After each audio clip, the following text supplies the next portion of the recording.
Hey everyone, welcome back to Conversations in Pop Culture, and we are back in the saddle once again for another season. And before I introduce my guest, I do want to remind everybody that this episode is brought to you by my friends Comic Book, Preston Poulter, Palace of the Golden Princess, which offers a fun, sexy romp through a fantasy RPG setting run by women. Issue 3 is actually on Kickstarter right now, and Preston is offering for anybody who signs up for his email list at pocketjackcomics.com a free PDF of issue 1 so you could try it before you buy it. But enough about that, because I have with me professional wrestler Shawna Reed. So welcome to the show. Thanks for having me. Yeah, no, I am excited. I'm excited for a lot of reasons. Obviously, I am a huge OVW fan. I go way back to when Chris Silvio was there and Paradise was there and a few other people were hanging around. I go back to Impact when they were associated with them. Obviously, a lot of top WWE stars have come through them, and you're situated in OVW. And but before we get to that, I do want to kind of talk about the last 4 or 5 years of your career, because I think that's what's fascinating about everything that you've done in wrestling. And so I'm curious how you got into wrestling before we dive into the last 4 or 5 years. So it was pretty much just like it was a childhood dream of mine. I tell everybody it was like a geeky childhood dream. Like I always wanted to be a pro wrestler, and so like I honestly didn't even know it was a thing. Me and my brother would play the PS2, and my brother would put like WWE on, and then he would like quiz me on like the wrestlers as they popped up in between the matches and the games. And then I like kind of got hooked, and I figured out this was a real thing and a real show. And then the rest was pretty much history. I As soon as I moved into my parents' house, like I instantly looked up a wrestling trainer and pretty much started right then and there. And so to even talk a little bit about that, obviously, what was that like coming in? Because I think you've been wrestling for, I think, 8, 9 years, I want to say, around Mhm. that number. And so obviously the industry has evolved in Mhm. those 9 years. But what was it like coming in? Because I think you are in the Midwest for the most part. And the Midwest, in my opinion, is very well connected. And there's a lot of good schools in the Midwest, and there's maybe a few bad, I don't know. But what was that like coming into it and really getting developed in an area that is wrestling friendly, as far as I view it as a fan? So I was a huge like Dean Ambrose mark. So I know he's John. Well, I know Mox now, but like I lived in Cincinnati, Ohio, and so I looked up who trained him, and contacted him, and immediately started training like the week after. And I was the only girl in the class, and for the longest time, for like about 6, 7 years, I continued training there, and I was the only girl. So I was brought up with guys. I know how to fight like a guy, and which is really cool because like my trainer told the guys never to go easy on me because I'm a girl, and I was happy they didn't because it made me a lot tougher in the long run, and obviously able to work around like different body types and like obviously different genders, like because I do a lot of mixed gender wrestling because I'm such a taller girl. I tower over a lot of the girls in the indies, and so like being able to obviously work with a bunch of guys has taught me so much, and also like as a girl in this industry has just changed like dramatically in the last 9 years. Obviously, women's wrestling, the evolution has like progressed so well, and once again, just training and being the only girl in that class for a long time. Sometimes being a girl in a class full of guys, like the guys are like, oh, we don't want to listen to her. We don't want to do that, like, kind of thing. And you have to like kind of like prove yourself a little bit more, like prove that you belong with like where you're at. So, um, it taught me a lot. And obviously, like how much wrestling has changed over the last like 8 years. It's been a roller coaster, like from where I started to where just professional wrestling is now in general. It's just almost So mind blowing. let's actually talk about the training side. So I used to do martial arts, Hmm. and the school I trained at, obviously there was both men and women. And what the head sensei, he was a Hanshi, he, a lot of times paired men against women. And the reason why is that for the girls and even for a guy, um, if a girl needs to know how to defend herself against a guy in a lot of ways, and if a guy and a girl never ever have an interaction while they're sparring, how can they learn how to defend themselves or do certain kisos and certain, I guess, set of moves, for lack of a better word, where it was very crucial. And I think it's very interesting where you were paired up with men and learning how to work with men, them hitting you as hard as they would hit another guy. Because at this point now, I mean, intergender wrestling is a thing.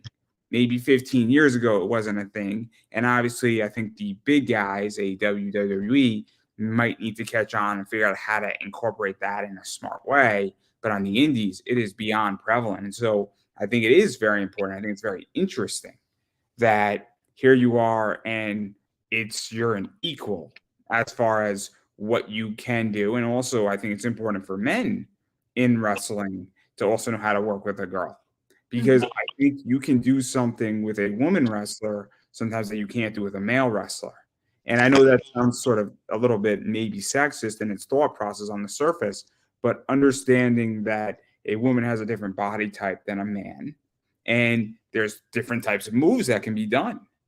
And so, what was that like? Because I don't think it was just beneficial for you. No, so it was definitely like that because obviously I got to learn um I got to learn how to give those bigger moves. Like, yeah, a woman's body type and a man's body type way different no matter what. And like so obviously I'm a taller girl. And a lot of times on the indies and matches with other women, I don't get to do these flippy big cool things because I have to be the base for those people. So, as I'm learning with like guys how to give it, I'm also learning how to take it because I'm watching them. I'm watching where they put their hands on me. I'm watching, what they do. So that was really cool to actually see the base before I had to become the base. So, and being able to obviously be able to pull out my own flashy side of myself when, I'm put in that kind of a situation in a match. Um, but yeah, I genuinely loved training with the guys because like it taught me so much. It also taught them so much because they're not gonna always be with these bigger guys on the indies. Everybody has a different body type. You're gonna be put in the ring with everybody with different body types no matter what. I'll be put in the ring with guys nowadays that are smaller than me. So now it's like, oh, so it really doesn't matter. Yeah, like it's 100% different, but a lot of the times it actually doesn't matter. It depends on how you guys work together. So, Because I think it's interesting because I think people have to understand that the more experiences you have as a wrestler, wrestling different people, different styles, different, I guess, backgrounds, also different schools of thought, also East versus West Coast makes, and the more of that you have, the better of a match you could put together and the more things you can do in a ring. And also you can do it safely. And so mhm. understanding what you were saying is the base and understanding doing flippy stuff, for lack of a better word, because I really like saying flippy stuff. But that actually really, I think, allows for a greater match and a greater arsenal to be done. And I think that's something that, unfortunately, some wrestlers might not understand. Because if you don't experience it and you don't have that, I guess, um, whatever that education might be a good word, you're not going to be able to do it. And so I think that's so interesting. And I think that's why it's fascinating to watch you. Mhm. But I do want to back out of this, and I do want to talk about your career because this is where it's interesting. I think the place to start is Battle on the Border, because that's a fascinating promotion. And I know you had matches before what I think was your big break, but I think your big break was really getting some women's title shots against Jocelyn Navarro. And those were some intense matches.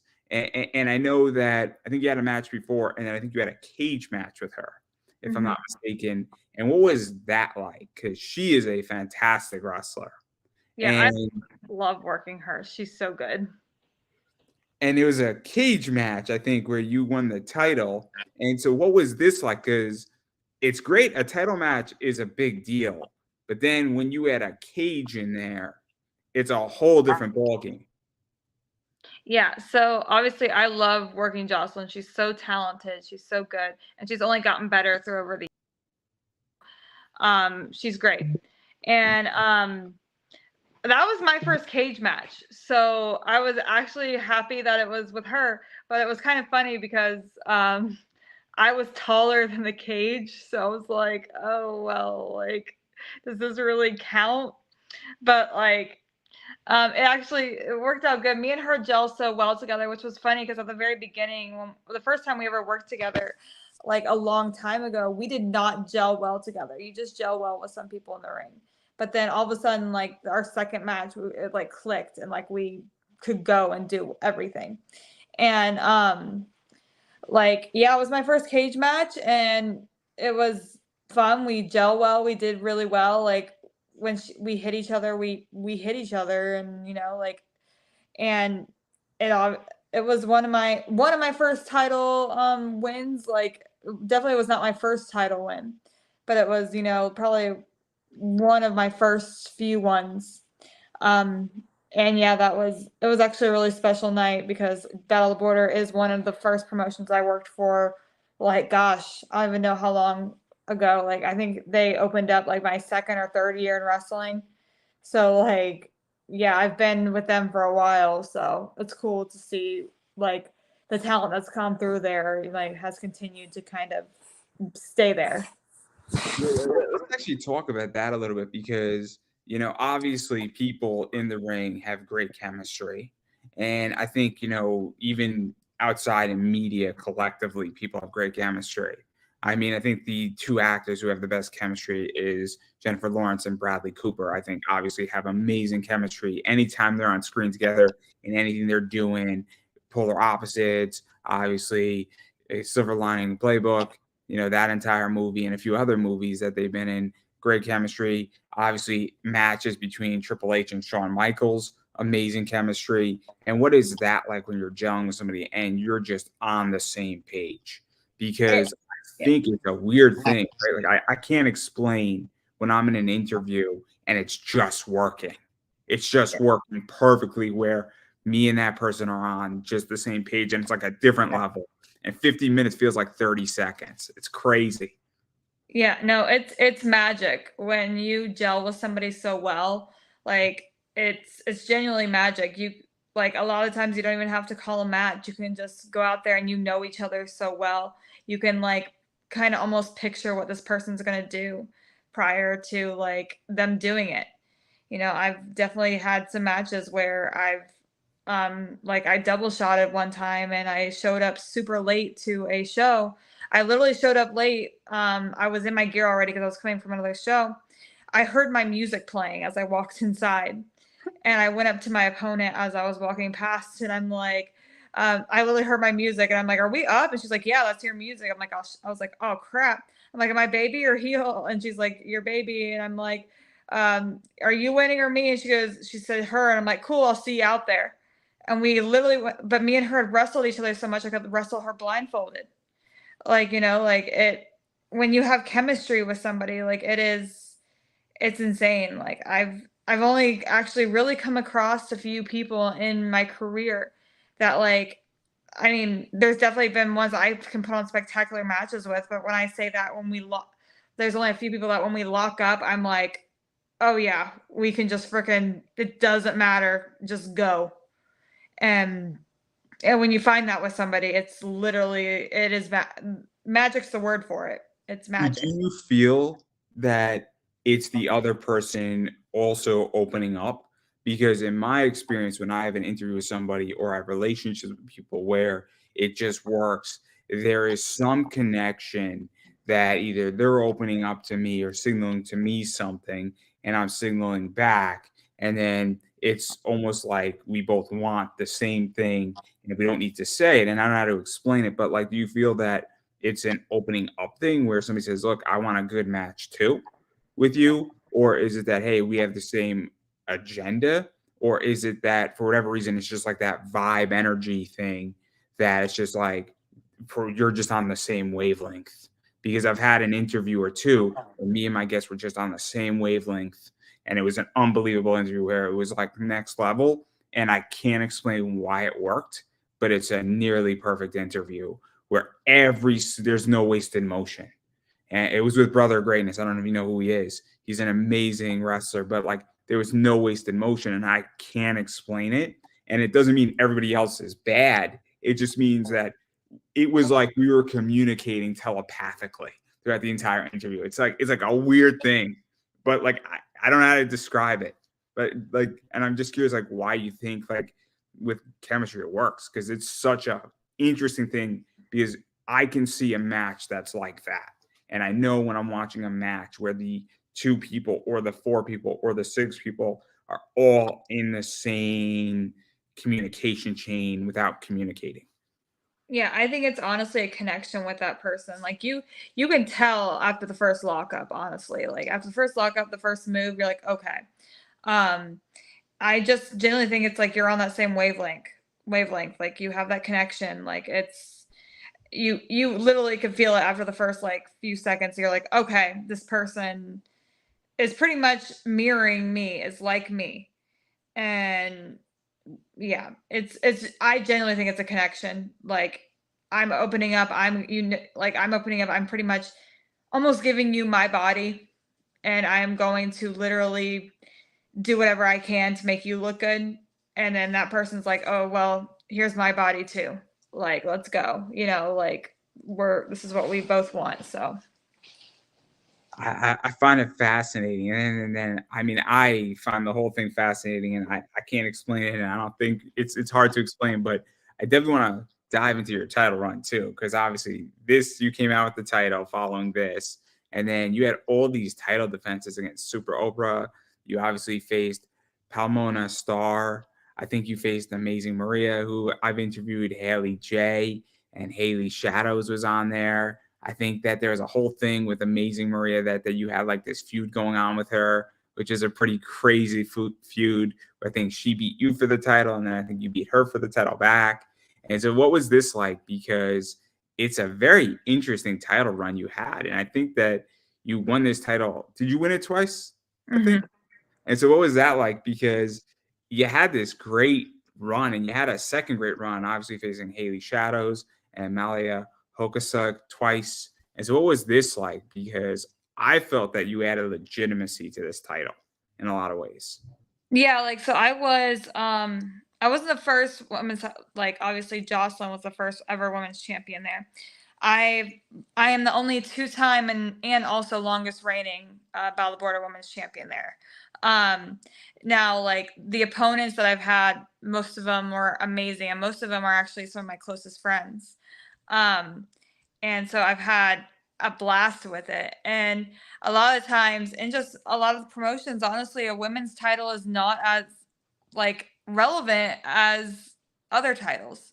And that's when I realized that I was going to obviously be this champion for a while. I was like, I'm going to try to change that. Like it doesn't matter who they put me against, whatever match I have, there's going to be something special about it. There's going to be something special in it.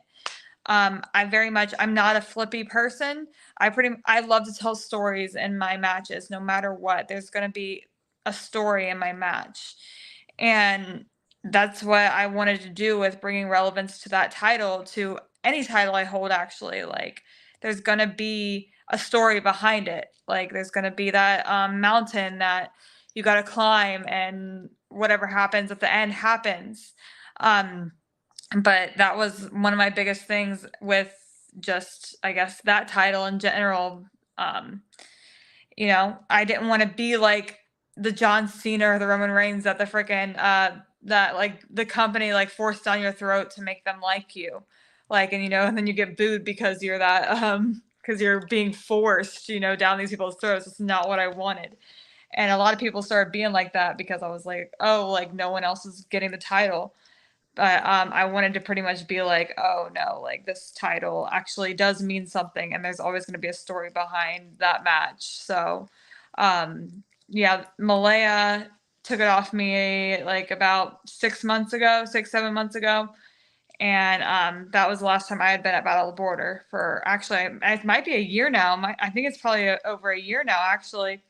I just went like a month ago for the first time in a while, and then I'm booked on the fair show here up on October 7th.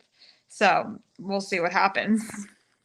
So let's actually talk about this because Al Snow said it really well about somebody where he said somebody took an opportunity and ran away with the opportunity and made it happen. And I feel in wrestling and especially on the indies, and I'll use a name, I'll use Effie. I think Effie on the indies has taken an opportunity and has run away with it. Very much so.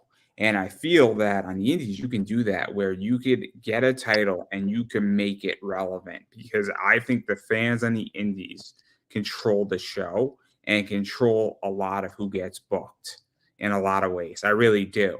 Where I've heard stories and I've been at shows where we as a group in the audience were rooting for who was supposed to be the heel. And it turns out we are cheering for the heel, and you could tell in the middle of the match, they're like, well, I guess you're going over tonight. And you can see it.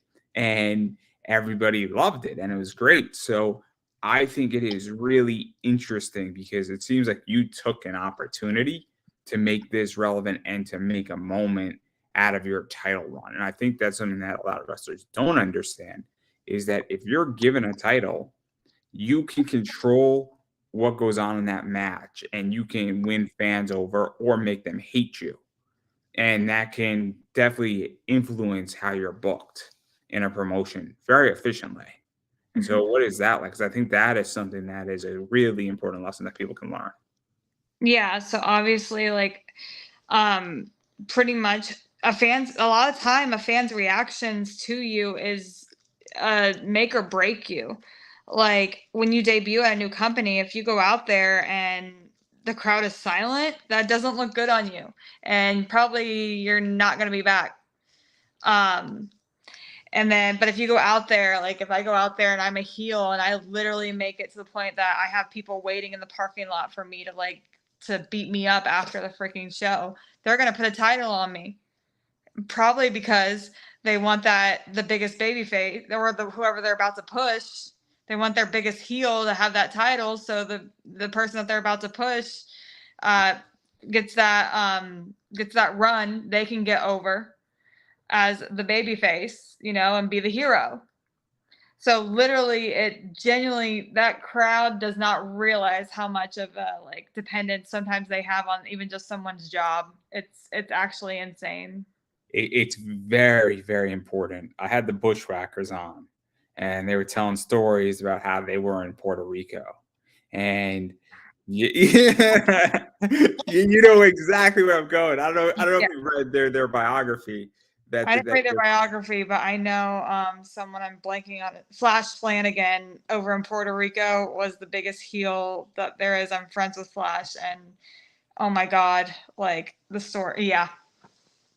The Bushwhackers explain the story of I forget his first name, but Cologne. Um, shoot, I can't think of but he was like the biggest like face in Puerto Rico, and they go up and like they're wrapping up in barbed wire. It was crazy. And what they did in Puerto Rico is that they started unscrewing the bleachers and were trying to put the bleachers into the ring because they hated the Bushwhackers.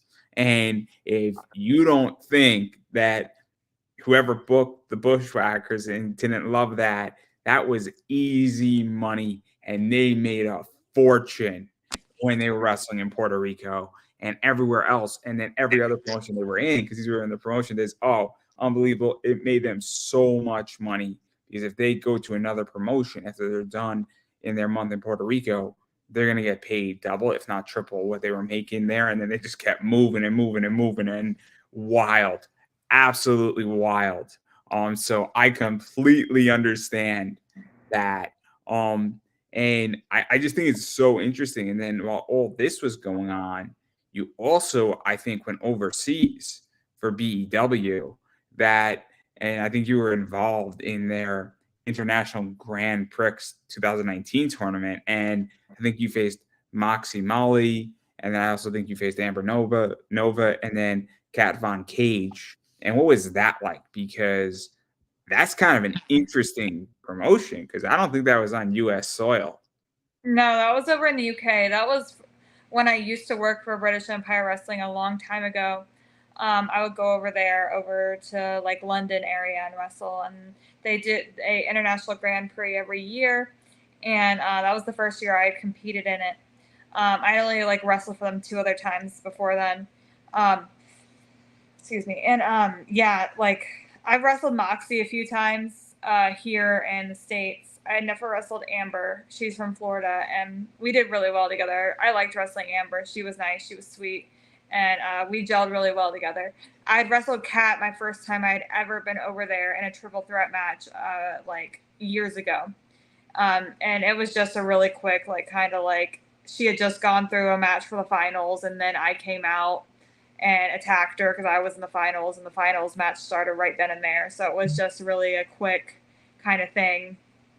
But so I wouldn't even call it really working Kat. It was just me giving a few stuff to her until she like rolled me up. Like, uh, but yeah, it was really fun. I don't work for them anymore over there. I work for a different company when I go over to the UK now. But like, yeah, it was that was a good time. That was the last time I ever worked for them. So let's even talk about that because obviously wrestling at this point is international.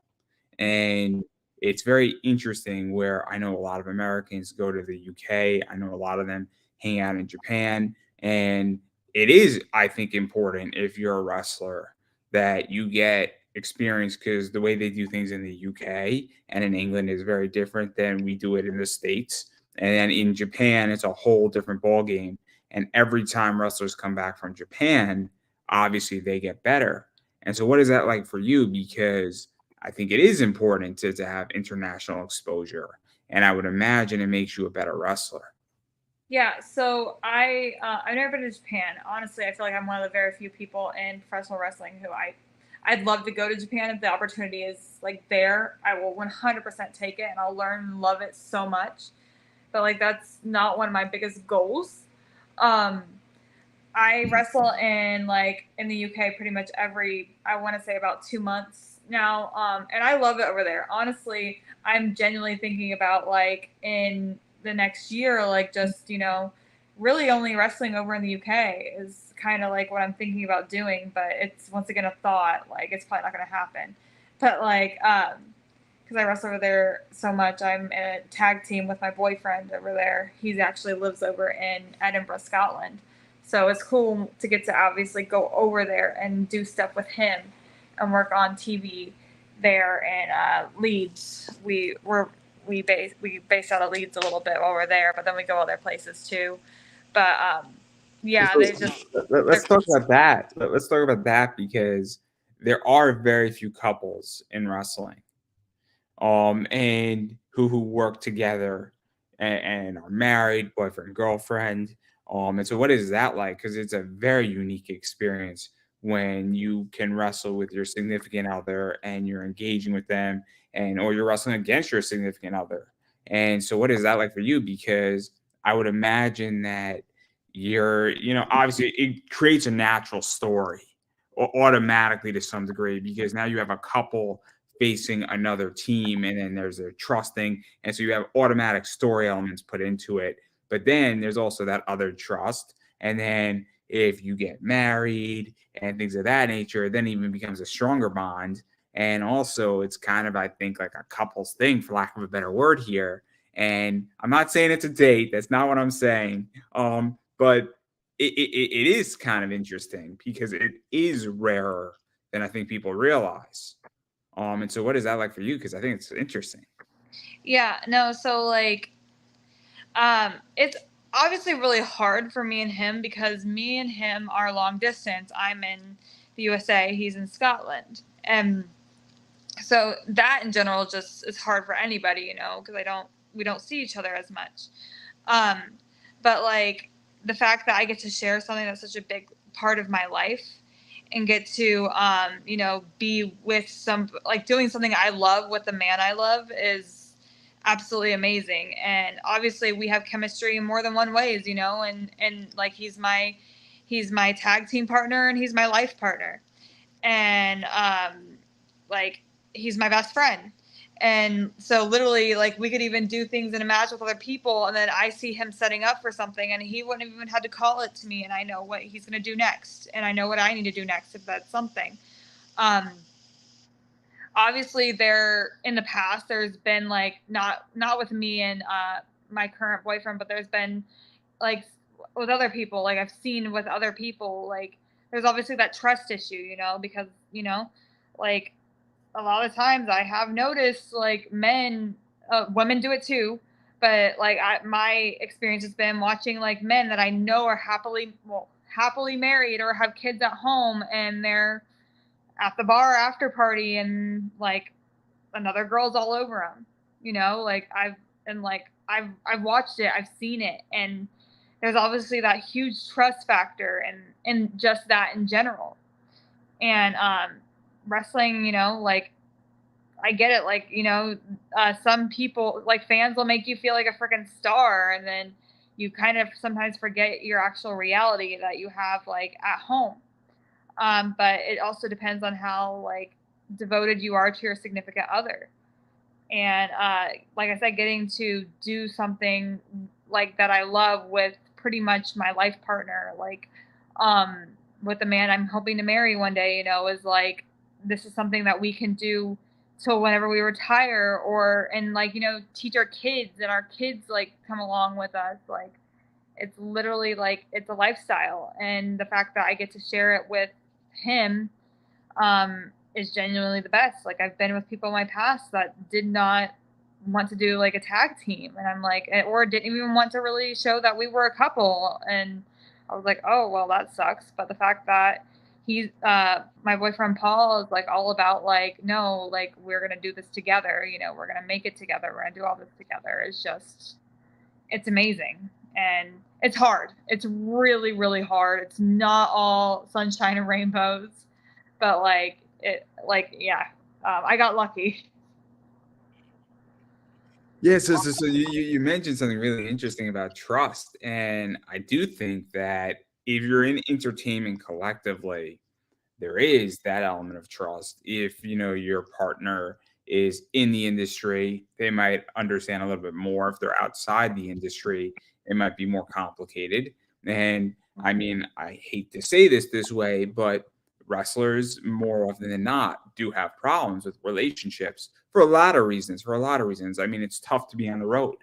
If you're in WWE or AEW, I mean, more so WWE, I mean, you're traveling 250 days a year sometimes, and that is really hard where you're home, what, 110 days, 190 days, maybe 105 days. It's really hard, I would imagine. And so, obviously, on the indies, if you're really booked up, you could be having a similar schedule. And as you stated, you know, if you're made to feel like a superstar, it and understanding, and I think it's a mentality of realizing that, hey, I get that I'm a superstar in this setting, but there's also the rest of the world outside of this. And I think some people don't understand that, they're not mature enough in wrestling to understand that. And then I think also this is why we see people fall down and implode. I mean, I don't know if you saw the Teddy Hart, you know, thing on Peacock, but he's a really good example of somebody imploding heavy, heavy in real time. And it is bad because you have probably one of the most talented people imploding in a way that is clearly not normal. So, I mean, I just think it's really interesting that you're grounded. Yeah, I've definitely had my you know my issues in my past, but like where I'm at now, and you know like where I feel so content and so just like Do you feel that's also because you're older now? Because when I was 20, I obviously have a different position than when I'm 30 because I have more wisdom, I have more experience. And I feel just in life in general that if we were to rewind the clock 10 years ago, my element of wisdom and what I want and what I want to engage in and my whole behavior has changed based on experiences and I guess just going through life. And do you feel that that's also part of why I feel that, and maybe I don't know how you feel, but I now have more trust in certain things because I've been through and I know how to spot trust. And there are trust, I guess, testers in my life, for lack of a better word. I'm Yeah, not no, I mean, through the years, I've gone through so much through the years. I've genuinely like lessons that were hard, like literally so much heartbreak. And like the wrestling business is a hard freaking business. It is not easy, like in any way, shape, or form, emotionally, physically, everything. Like it kills you. Like, and I've gone through a lot, and I'm probably more than what most people go through in wrestling. I've gone through, and they were all learning like life lessons, and just really through the past like 2 years have I really realized like what I need to like. I know what I want, like like it was always before like what other people wanted, what can I do to make this person happy, what can I do so this person isn't mad at me or whatever. Now it's more like, no, I know what I want and I know what I deserve, and if you're not going to give it to me, then you can just get out of my life, like, or I don't need you. And definitely that's a learning curve, and it's older and getting more wiser, getting like that kind of thing. And that's just in general, it's not even in wrestling. Like, so, but I'm very content and happy where I am. It took a lot to get to where I am now, but we're here and it's good. So it's, yeah, we're getting better. That's interesting. That's interesting. It took me 10 years to figure out where I should be going.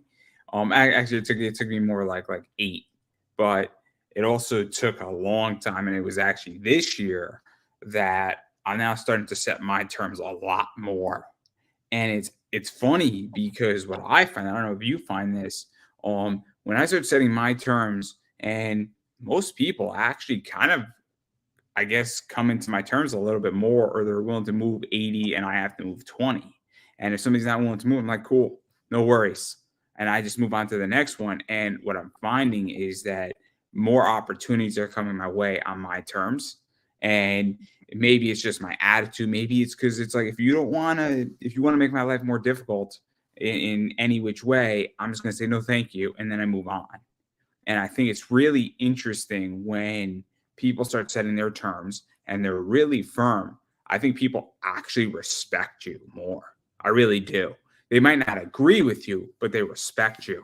And it's very interesting. And I've actually seen it this year where I'm like, this is how I'm doing this show. This is when I'm doing it. And I'm not moving off of my Monday or my Thursday night football. And if you have only Thursday, well, we're not doing an interview till the winter. And that's that. And people are like, okay. And it's wonderful and it's amazing. So I don't know if you've noticed that, but that's what I've noticed as just an individual. But anyway, I do want to talk about the fun stuff though. I want to talk about the fun stuff, the stuff that I know you really from, which is OVW. And so I think OVW is one of the places to be. I think the other 2 or 3 places to be are obviously Wrestling Open. I think is a place to be right now, especially in the New England area. I think Action Wrestling is very important down south. And then there's probably 2 or 3 places out west, but I'm not really following them. Obviously, GCW is a good place to be. But right now, OVW has always been a good place to be. So how did you get involved with them? Because they're got a long history. Al Snow definitely likes mannequins. But I'm sorry, I couldn't resist the joke. But seriously, how did you get involved with them? Because it's a cool place to be. So I got involved way before Al was even there. I got involved about 5, 6 years ago. They would bring me in just here and there. I wasn't trained by them, so like I was pretty much just brought in to job out, because they only really like to push the people that they trained during that time. So like, but if you said you would start training with them, then whole different ball game. But like, yeah, so about 5 years ago, they bring me in and out just to kind of, help enhance their talent. Until about a year ago, I finally once again put my foot down and pretty much told them I've been in the business longer than your current locker room. I'm not going to continue to just come in and just be enhancement. I'm not going to keep driving this distance for it. If you ever have a storyline for me, call me. If not, don't call me anymore. And I'm like, I put up 5 years of doing enhancement there. I was like, I'm done. And then they called me like a month later and was like, oh, hey, we'd like to bring you back. And I was like, do you have a storyline? Is it going to be worth it? And they said yes. And I'm like, okay. And then that's how pretty much that all came to be. So Yeah, let's talk about this because obviously I kind of know you where I feel 2020, 2021, 2022, those years were really where you started getting solid matches. I didn't feel like you were necessarily jobbing out in those matches. And obviously you were facing people like Haley J. I think Haley Fairfax was in there. Obviously, a bunch of other people were around as well. I think Jocelyn Navarro was around then. And what was this like really starting to actually face talent, have real matches, have real feuds with people? Because you've had a bunch of feuds, I think, with Haley J. And I think that, obviously you faced her several times. I think sometimes for the title, I think a few tag matches here and there. And a real rivalry really was going down between you two. I think there's some no contests, some no DQ matches, some other stuff. So what was that like? Because yes. when this So, started getting real. so Haley was and has been really my only feud at OVW. Back then, like I was just coming in for like pretty much what I call one hit wonders. Like, oh, train, go there, put their person over, cool. Or because they needed somebody. But like me and Haley, me and Maria are like really really close friends, and like she was in my faction on the Indies and everything. So like me and Maria were close. Haley's her daughter. So me and Haley, she's one of those people I gel with really really well, and we can put on amazing matches. And so it was kind of funny because just like obviously in the past year, they have consistently like OVW has seen that, and they were putting pretty much my feud with, pretty much just kept putting me in a feud with Haley. Like they would try to like push me and Haley apart and like give us other people, but then like me and Haley always circle back to me and Haley. And I love working Haley. She's great. Me and her, like I said, we gel every single time. It's like it's good. I've only ever had one title match there, and that was against Haley in that triple threat with Shalance. So, but like, yeah, it's that year was fun. But I've been obviously starting to go to the UK a lot more, and I haven't been used in about 2 months since I've been back from the UK. So I think it's like they're like, oh, you're starting to go over there more. So I'm like, yeah, well. Because one of the things is that, I mean, you've been on a lot of OVW tapings, a lot of OVW TV. Obviously, I think you faced Leah Gray, who is in AEW. I think you've also been facing Tiffany Nevins or Navins. I don't know how to say her last name correct. And so obviously, I think you and Tiffany have had some matches. And so what has this been like? Because even though a lot of this hasn't exactly been a real feud and maybe even one or two matches, you've been around and you have a lot of matches in OVW, and a lot of that was pushed out on TV and a lot of it was utilized. And what was that like? Because at least, people watch OVW, people know OVW. And it's kind of interesting because it does, in my opinion, at least add some clout. If you've been there a while and you have a bunch of matches and that you are on OVW TV. I think there is something to be said about that, given the history of OVW being part of the machine that it is. Because it Yeah. is, in my opinion, an indie hub that produces talent that is seen outside of their, I guess, 50-mile radius, for lack of a better word.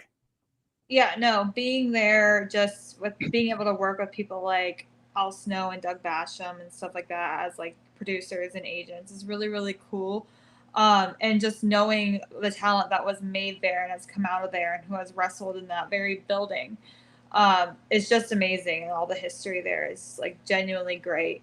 Um, and you know, like wrestling newer girls that are coming up on the scene and are like it's a consistent, pretty much like almost keeps me on my toes too, because these newer girls that come up, like you have to kind of, you got to handle them, you got to try and, you know, teach them too. So no, it is really cool. I'm so thankful for that, for my opportunities with OVW, and like obviously what I've gotten to do with them and be a character that's kind of out of my comfort zone. So it's real. Yeah, no, OVW, like it was really cool.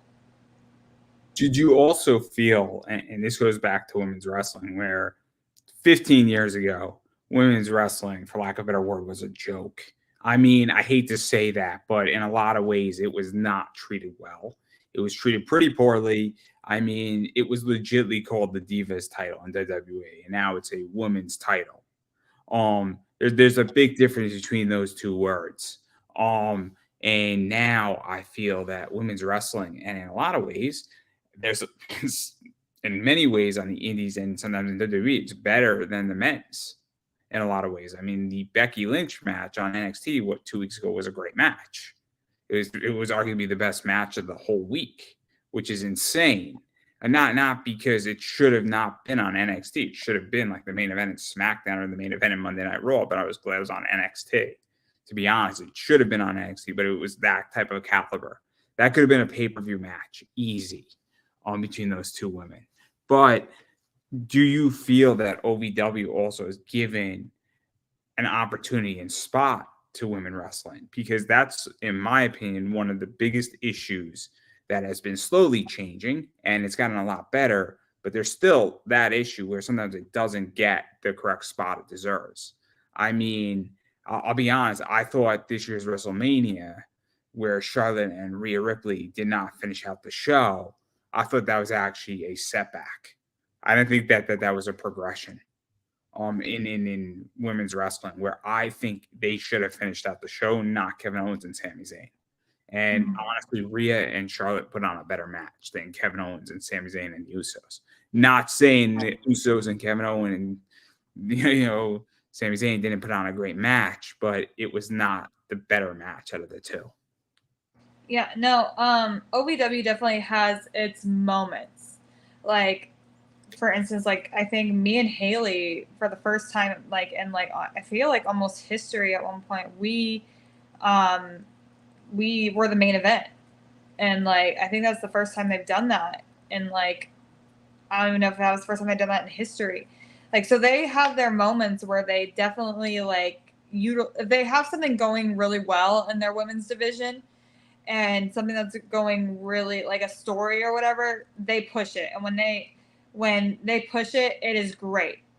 But there are times too where they're just using like any company, like just random matches, using the women just for, you know, just random matches if they don't have a good story or whatever, you know. But that's any company. Any company does that. It's not just OVW. It's like WWE does it.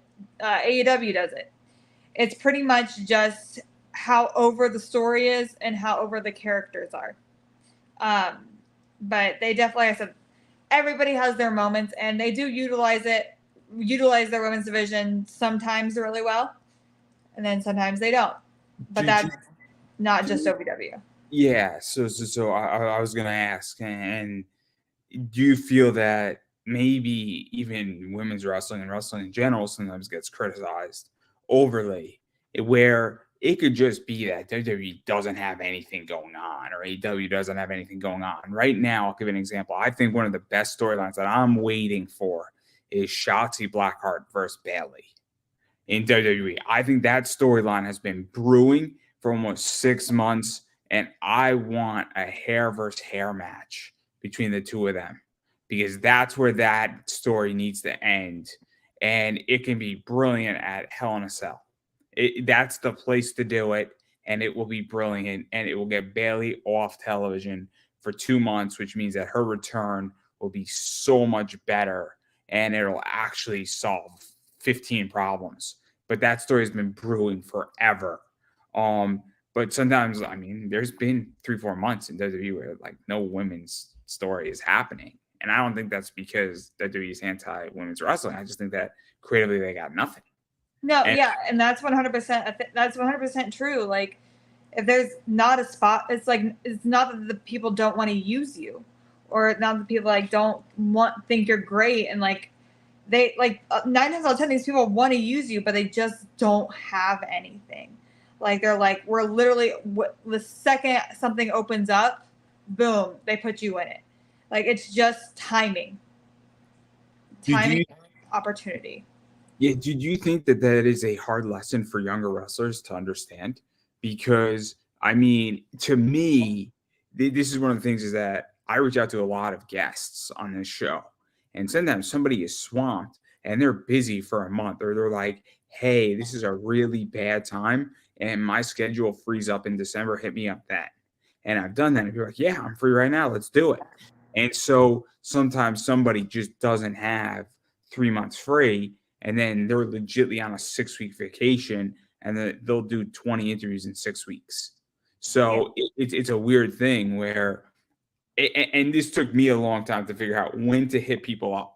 So in my industry, in the voice acting industry and comic industry, from May to October is con season. So if I want a big time comic writer or artist, the best time to ask them is in November, December, or January, because that's when no cons are going on and they got nothing to do.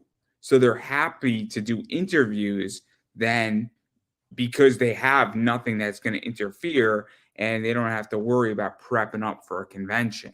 And so I just think it's so interesting. And I think that unfortunately people don't have these conversations. Yeah, no, like it's harder. I wouldn't just say it's just hard for the newer people to understand this. Sometimes it's harder for the people that have been in it a long time. It's like, oh, like I've been in it 15 years and you're wanting to use this like person who's been in it 6 months instead of me for this storyline. Like, like it's not just hard for the new people. I mean, for the like, yeah, for the newer people, like it's hard for everybody to really realize like it's literally just right place, right time, like right moment, and it's the cruel reality that everybody just has to get over. Fair enough, fair enough. And then I do want to mention something and talk about it. And I didn't see it yet. I don't think you saw it yet. The OVW documentary that hit out on Netflix. I think it's 7 episodes. I haven't seen it yet. I don't think you're in it. But what is that like, though, even for you, though? Because it is drawing a lot of attention to OVW. And I think anybody who has been in OVW in the last 3 years, in and out, even 6 months in, is now getting a little bit more credibility. It's definitely putting eyes on their promotion and it's drawing attention to it. And what is that like for you that this is now OVW is getting a real big spotlight? And I think it's going to indirectly affect everybody who's been around that company for 3 years. No, it's cool. Like I was obviously there when they were filming. Like they pretty much, obviously picked their main characters and had the cameras around them. And pretty much if you were not that main character, you didn't have a camera on you. Like that's just reality TV. That's just how it is. So it was cool to see that, like in general, just watch that. It was actually kind of cool. But like, I mean, yeah, it's definitely putting eyes on OVW and that product. Like, obviously, will when everything is new, it skyrockets. Um, Obviously, Haley got a freaking WWE tryout. And I know one of the things she says in it is that her goal is to be at WWE. So, definitely, like, it's opening opportunities up for people, which is great, and I'm so proud of her for it. But like definitely it's opening up that vision of and what's behind the scenes of wrestling and just things like that. And it's definitely highlighting those people that they decide to make their main characters, those people, their careers are definitely skyrocketing right now because they're just those main characters. Those are the stories that they follow in that documentary. So seeing that, like being a part of some people's journeys, like you'll feel like you're going on that ride with them. So that is that'll be really cool for the viewer. So Because I mean, I'm looking forward to watching it, and the way I view it is that I thoroughly enjoy Netflix. I'm a shareholder of that company. I think they're a great company. Obviously, I like OVW, and I think that it's just good in general. Anytime you go into a market that is so much bigger than OVW, nothing against OVW, but Netflix is like a great big shark, and then OVW is like a little guppy compared to Netflix. OVW is great, but I'm being very polite when I say this, and hopefully nobody's going to get too upset when I say it that way. But now OVW is getting a lot of publicity from the great big shark, from a lot of people who may have heard the name or say, I don't know anything about wrestling, but this looks cool. And then they're going to potentially, and it's going to be a natural conversion to people looking at OVW, looking back at matches, looking at forward matches, and becoming new fans. And I think that's a really, really good thing. And I think it's arguably the smartest thing OVW's ever done. Arguably, hands down, because you guys just got a hell of a bunch of new customers for pennies on the dollar. This is the cheapest customer acquisition that's ever been attained by OVW, hands down. Um, yeah, and it affects every wrestler in that company. And in the last 3 years, whether they were on screen or not, I think it actually benefits everybody who is not on screen more, to be honest. Which is a good thing. It's because you win as a team in this one. mm-hmm. You don't win as individuals. Haley J might have got a WWE contract or tryout. She got a contract yet, but she got a tryout. But guess what? That brings attention to everybody from Mm-hmm. that company. So I just think it's great. But I do want to talk about an opportunity you got, which is cool, and that's going to AEW and having some matches there, because I think you were on a match last week. But you've obviously been wrestling for AEW for a while. I think Britt Baker, you wrestled. I think you wrestled Thunder Rosa, Jade Cargill. You've wrestled. I think Demonte. You've wrestled Anna Jay. And then also Taya Valkyrie. Yeah, I can't speak today. And so what was that like? Because I know some of them were dark matches, but I also know some of them I think were live.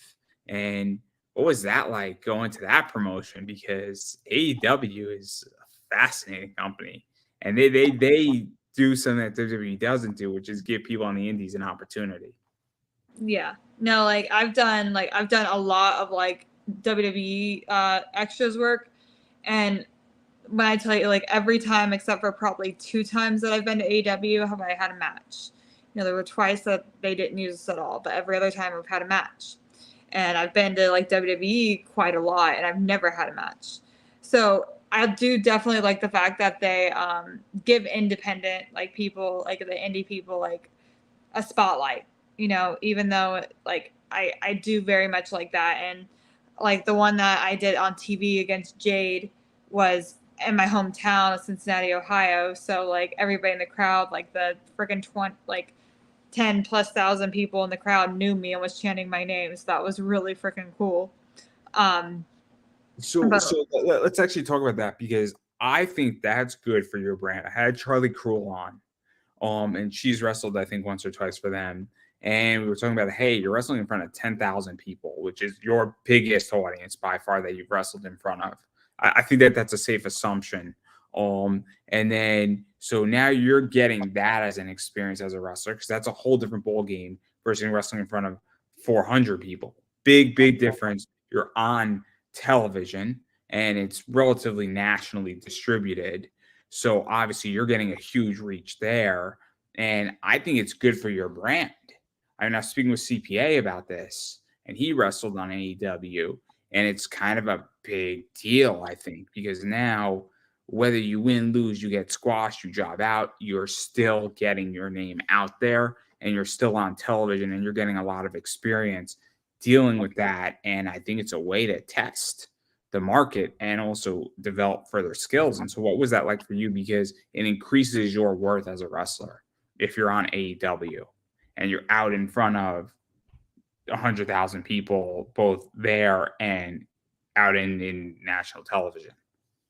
No, it's really really cool because obviously like you have to put everything you've ever learned in training to the test. You know, like you're working TV now. You're working in front of like 10,000 plus people. So obviously like you're already nervous. You're gonna forget the match in front of like 10,000 plus people, and national TV like whoever's watching at home. Like so that just adds to the stress.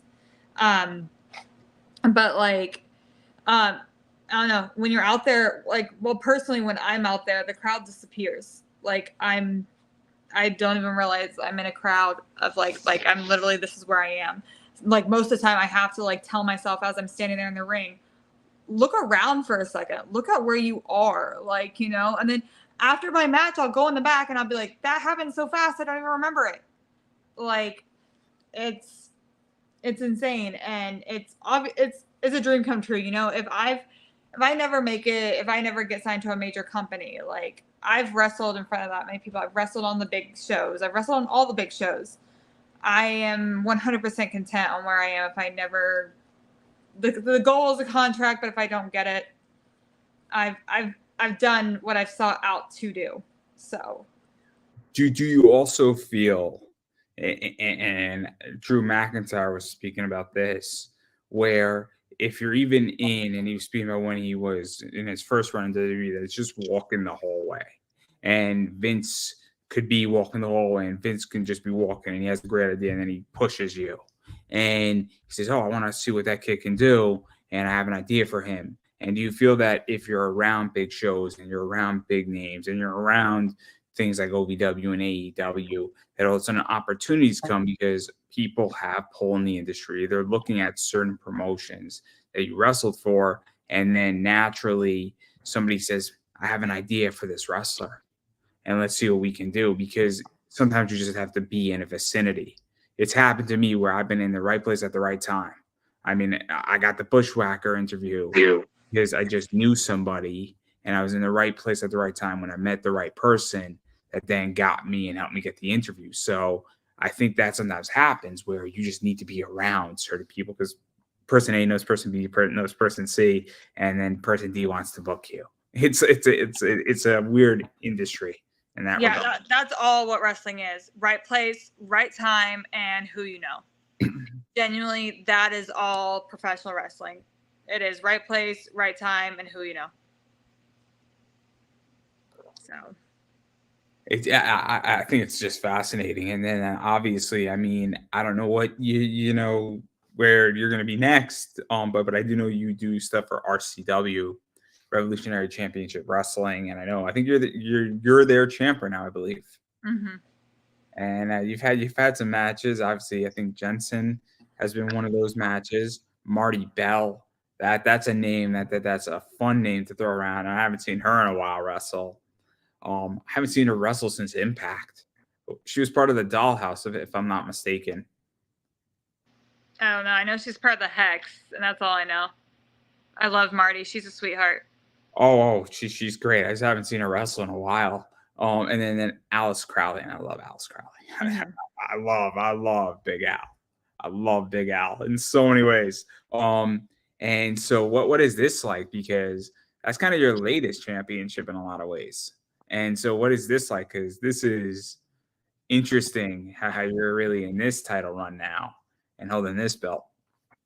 It's fun. I've got to work few women. I've got to work for the first time there. Like, and they were matches that I've been wanting. Like, I've worked Marty in tag matches against her and Allison Kay, but we've never had a singles. So I finally got my singles there. Me and friggin' Alice have been on the same shows for ever since she first started, but we never got a singles match ever.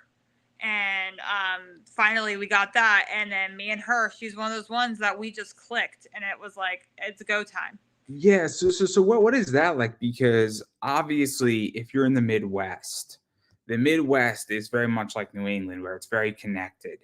Where places like Wrestling Open in New England are very connected to Limitless, are connected down to New Jersey, and the Midwest, I think, is very much similar. And yet, you're on the same show with somebody for 3, 4 years, and you've never crossed paths, and now you are. And it must be so weird because you're like, oh man, I finally get a match with you, but I've seen you wrestle for the last 3 years, but we've never been on the opposite side in just me versus you. And I would imagine that it's kind of a little trippy because it must be weird because it's like finally this has happened. And how did it take 4 years to get here? Yeah, like I said, I've known Alice since literally like the very beginning of her career. And we just, no one ever booked us together. And which I think is odd, like we've been on so many shows together and we just were not booked and against each other. And we got put in a triple threat match like 2 months before this singles match. And I was like, okay, so I kind of get to work with her, but a singles match and a triple threat match or a tag match, it's so different than a singles match. And, finally, like, it's like, oh, here we are, like, literally I'm year 8 in here and I think year, like, 4 in here. So it's like, oh, it took, like, 4 freaking years. But here we are. And I'm actually, like, really happy, like, you can be really happy that it took that long because, like, obviously I'd been in for a while when she got into the business. So she was super new. So obviously now she's more experienced, like can do a lot more things and is totally down for anything. So it's like, okay, I got the more experienced Alice. So that's Yeah, what this is interesting. So obviously you've seen people grow up in wrestling. Mhm. And you obviously, and correct me if I'm wrong, I think the more years you have in wrestling, technically you should be a better wrestler. Whether that's true or not is not where I want to go, but you should be. And what is that like that certain people you've seen grow up in wrestling and then you finally get to wrestle them after their rookie year? Because in their first year, second year, third year, you're getting to wrestle them as a veteran versus still learning the ropes. And so I think that's interesting. So that Alice Crowley is a good example where she matured as a wrestler. And that's a different match than a kid who is green behind the ears or wet behind the ears. And so what is that like? Because I mean, it could be very helpful that a veteran is wrestling somebody at the beginning of their career and helping to teach them and make them a better wrestler, but it's also could not be the best match they're going to produce with you. Yeah, no, like it's fun to work, like obviously to watch someone grow from like I really actually enjoy like working somebody from the very beginning of their career and then like 4, 5, 6 years down the road we get to lock up again. I can see and physically feel their improvement, like I love doing that kind of stuff. Obviously, like I said, with Alice, for instance, I've watched her since she first started, and I'd never obviously gotten to lock up with her, but like getting to work with somebody after their rookie years, it's nice because I don't feel so, I guess, obligated to make sure like this rookie has a good match. Like it's like, okay, I trust this person with my body, because some moves I will take from someone who's been in the business for longer. I'm not going to take like I've had too many concussions.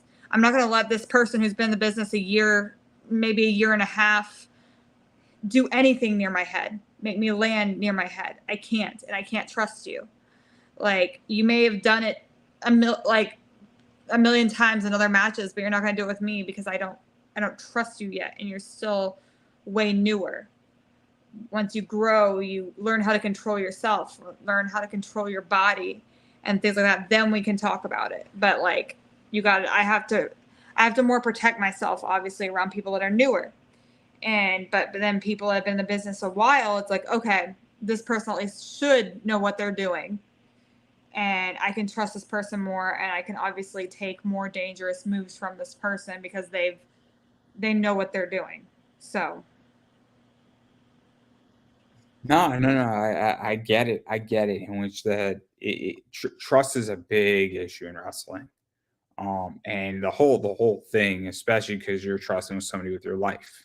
I mean, we've seen it and we've heard it, and we understand that bad things could happen in a ring, and they do. Every year they do, and it's a freak thing, and anything can go wrong in a wrestling ring at any given point.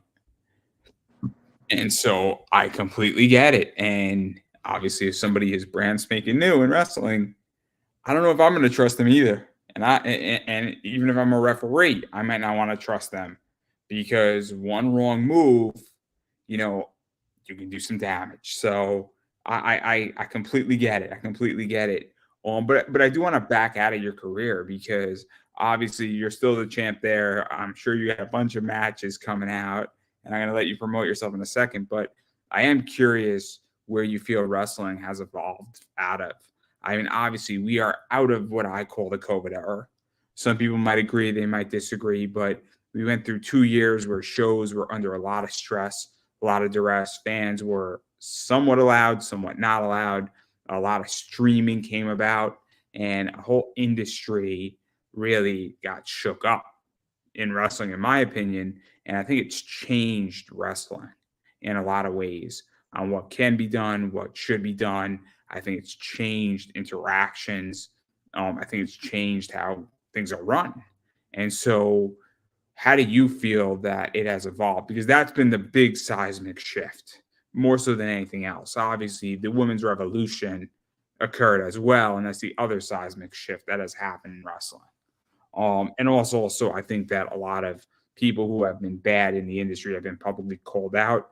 And I don't want to say shame, but they have been capitalistically removed, might be a good way to put it. And so I'm just curious how you feel the whole industry has changed in the last 4 or 5 years. So I was trained at the very beginning of my career, like very old school.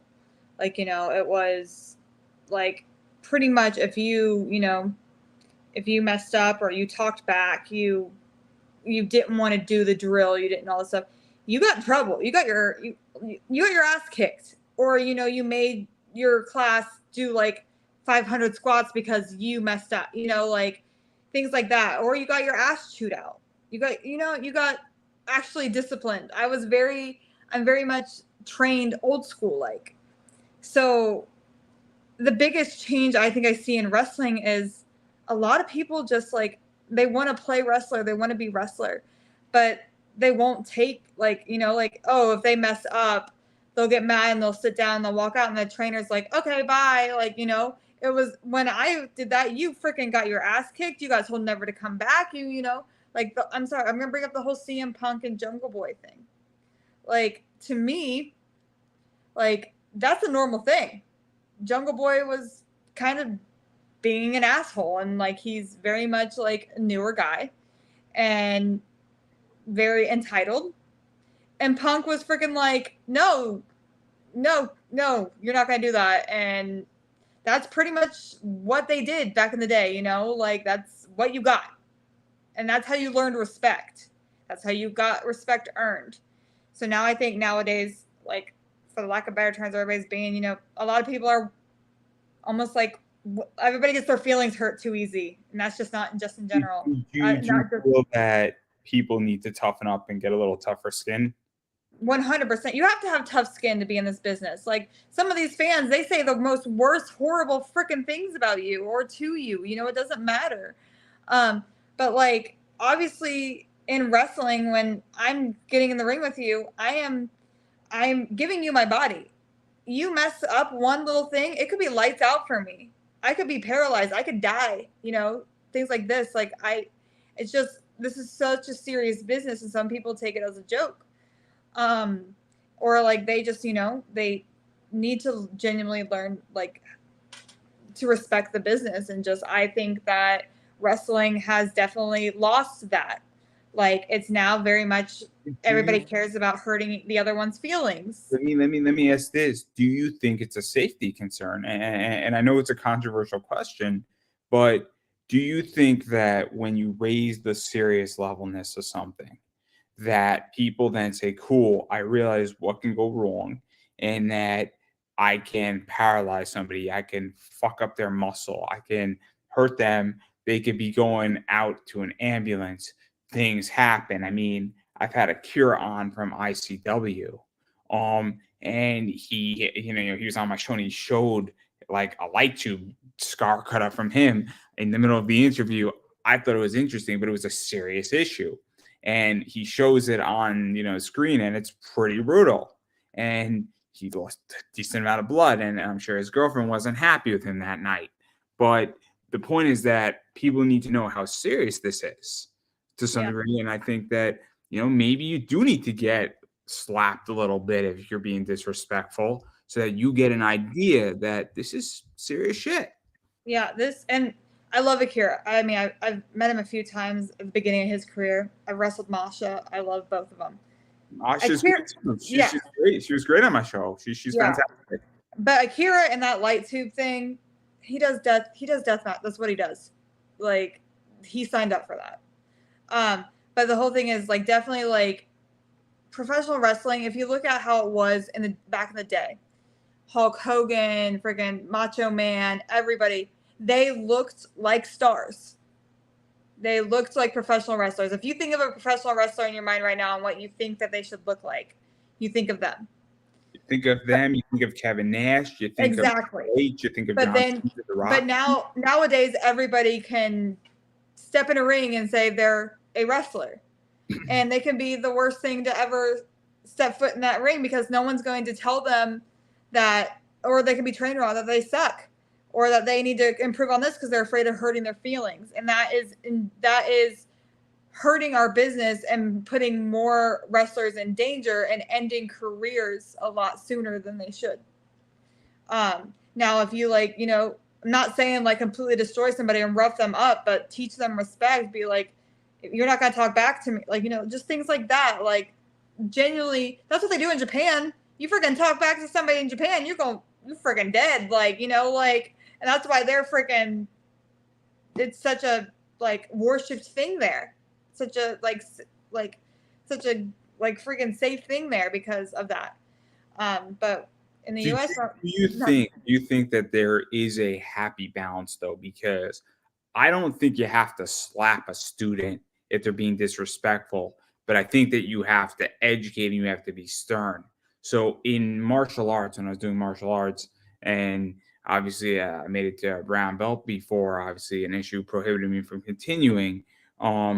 But you don't speak back to your sensei. You can say, I don't understand this, and this is not working today. And that's not being disrespectful. Say, could we do something else? Because I'm just not getting it today and my leg hurts. And that's happened to plenty when you're dealing with people who are in their 40s. Maybe somebody's having a rough knee day, and maybe they can't do a squat.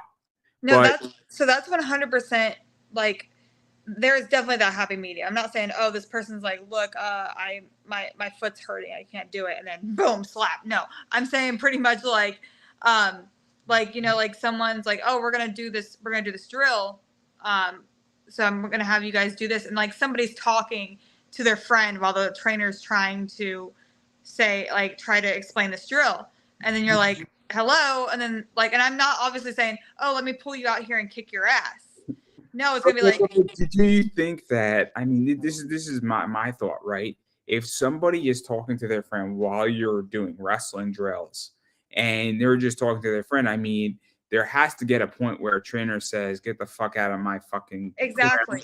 Not say, look, I can't train you. Maybe you don't belong here. You don't have what it takes, and I think that's very different. Because unfortunately, to argue the other side, there's plenty of trainers who will just take your money and they won't teach you shit. And this is where it becomes a problem, I feel, with wrestling. This is just from what I heard. Again, I'm not a wrestler. I have no desire to get in the ring. I wouldn't last 10 minutes. It's just not in the cards. I'm happily sitting on the other side of the barrier. I'm happy interviewing people and writing about wrestling. I do not want to wrestle anybody anytime soon. If ever. It is not for me. But I do think that there is the other side where you have people just taking people's money and training them wrong or just stretching them out. And I think it still happens. And so, like, Oh, this is where I think this is a problem, is that you have the problem where the student is being disrespectful, and that puts technically you at risk, or any serious wrestler. And then you have a trainer who's just training people wrong, or not training them at all, and just taking their money and teaching them horrible dog shit technique, and that puts you at risk. well, there's a lot of times those trainers though are, you decided to go somewhere cheap. You didn't look up who your trainer was. You didn't look up a reputable trainer. A lot of times, the people that are just taking your money and it's all dog shit are the people that have not produced anybody, that no one has signed, hasn't done anything in the business. They personally haven't done anything in the business. Like, that's 9 times out of 10. Those are the people that are going to be stealing and taking your money.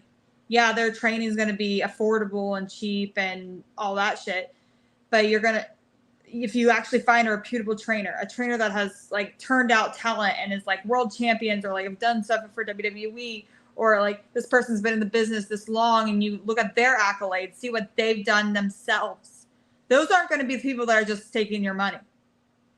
Those are going to be the people that, you know, like, they care. Because So it's interesting, and I haven't spoken to Effie, but Effie has spoken about this on his podcast, where he stopped doing seminars. He stopped doing seminars, and he was teaching people how to do merch and how to do something and how to make money, and none of these young kids were listening. And he said, I just stopped doing it because it was just discouraging. I have a real skill in a very different element than wrestling, with money. And I talk about it, and I'm trying to help people in comics, and they don't listen. And so I just stopped shooting out my advice and help for free, because I'm like, if you're not going to listen to me, why the hell do I want to teach? And if somebody comes to me and says, I want to spend 4 hours with you, and they want to learn, and somebody did, I have no problem spending 4 hours with somebody if they want to learn, and somebody, I put them on the right path, and they're following what I teach them economically, and they're probably going to do just as well as I am in the long run in the next 40 years as an investor. But like, I don't want to teach because I'm talking about this and people are challenging and being disrespectful. And I said, you know what, guys, you're right. And then I just left. And I think that's also what's going on. And Effie's not teaching you anything about being a wrestler in the ring. He's teaching you about being a wrestler outside the ring, which is a different skill set. That's a whole different skill set on what to produce and how to sell your t-shirts. That's a different position. And that in many ways is more important than what you do in the ring. mm-hmm. I mean, Killian McMurphy yelling at me at his table when I'm buying his t-shirt drives sales for him. And I'm friends with Killian McMurphy. It was funny, but he's a heel. So he has to sell his t-shirt a different way. Mm-hmm. But I mean, that's just what I see. And you're in the business. I'm just a fan, and I'm just an interviewer. And this is why I'm curious, because I don't know the same stuff that you see on the opposite side looking out. I only know this because I speak to a lot of wrestlers. Mm-hmm. But again, my view is jaded because there's only so much I can know looking in. Mm-hmm. So I find it fascinating. I like this stuff because this is controversial, and I think people need to hear it. Mm-hmm. But and I am curious though. One more thing, in which that obviously I'm a big fan of streaming, and I'm curious how you feel streaming has affected wrestling, because I think it's been a net positive. I really do. I think that streaming, like things like IWTV, OVW being on Fight, I think GCW being on Fight TV and being accessible every weekend, and what is it, like 60, $80 a year for every single event by GCW. I mean, wrestling is more affordable than ever between Peacock, GCW, and Fight. So Fight, Peacock, and IWTV. I think it's like $240 to get WWE, get all of GCW, and get pretty much a huge library with IWTV, and get 240 shows a year on IWTV for $240 is what I think it comes down to, which is unbelievably cheap. Unbelievably cheap. No, it's so easy to see wrestling nowadays, and all those streaming services. It's a great thing. it honestly is a great thing. It gives people exposure. It helps actually teach people how to work cameras. So it's a win-win on all platforms. Totally for it. And then obviously I could probably speak to you for the next 2 hours, but I do want to let you go because it is Wednesday night. I think it's Wednesday, right? Yeah. It's been one of those weeks, and it's the middle of the week, which is not a good sign. We can only go downhill. I'm also a Giants fan, so it's going to be rough tomorrow night, but not the point, everybody. I do want to give you a chance to self promote. So where could people find you, bother you, follow you on social media, check out your merch, all that fun stuff, because that's all important. Yeah, Instagram is Shawna_Reed. If you just type my name in on Facebook, you'll see me. So I'll be there. And then my Twitter is Shawna Reed 93. If you're interested in any merch and pictures, just DM me. I don't have a store or anything. I just sell it all straight through myself. So I do accept Venmo, Cash App, PayPal, Zelle, and I just mail it out to you. So if people are interested in anything like that, just send me a message. I do sell like gear, I sell pictures, shirts, all that fun stuff. So yeah. Yeah, and then I'm just gonna say it, and I'm gonna keep saying it. You have to support indie, and indie wrestling in particular. And there's a lot of ways how to do it. Obviously, going and watching people's matches, whether that's in person or on a streaming service or on demand. Very important to do that first and foremost. Also, engaging with them while you're watching, if it's live on Twitter, is usually what I thoroughly like to do, and I used to thoroughly enjoy it when I was extremely active because, well, it's a lot of fun. It's a lot of fun to engage in with your wrestlers while they're wrestling, and they sometimes engage back, and it's a lot of fun. It's a lot of fun. For years I was doing it. So that's something that I'm going to let everybody know that you should think about doing because that really helps. That tells promotions, I really like what this wrestler did. I don't like what they did, or I'm not a fan of this person, or if there's no interaction, that also tells something. It's very telling. It's very important. Furthermore, buying their merch, super important if you're at a show, or if you are not at a show, and obviously they could send you a t-shirt, pictures, whatever else you want. That is also very helpful because it is supplemental income, and that goes a long way because selling a few t-shirts here and there could pay for somebody's gas to and from shows. So that's something important. And if I didn't already say this, but following them on Twitter, Instagram, Facebook pages, all that stuff matters. And also telling promoters, hey, I want to see this person at this show. That is massively helpful too. So all that stuff matters. That's a really important thing to do right now in indie wrestling. Also, you should be watching indie wrestling legally. That's another thing. I don't feel like I should have to say it, but I will say it. So that's important. And then everything that I got going on, I am Pop Anime Comics on Twitter/X, Pop Anime Comics on Instagram, Pop Anime Comics on Facebook, Pop Anime Comics on YouTube. And I have almost 700 interviews across every sector, whether that is comic books, cosplay, wrestling, voice acting, writers, authors, crypto experts, you name it, I got it. And I have like 1,200 videos too of micro content. So there's something for everybody on my YouTube channel. I can promise you, you will be entertained. You may or may not get smarter, but you will be entertained. So keep that in mind. And then also I have an eBay store where I sell rare comic books under Pop Anime Comics Collectibles. So if you're looking for rare baseball cards and comics, I got you. My items range from anywhere from $7 up to like $800. So, and if there's something you're looking for, I can find it. I have a lot of connections, and I do track down rare books for people and rare cards. So keep that in mind, everybody. But that's everything I got, and I'm going to give you the final word. I'll be in Indiana this weekend at BMFX Wrestling. So if you're around that area, just, check it out. And I hope to see people at shows in the future. And that, everybody, is a wrap because I couldn't have said that any better myself.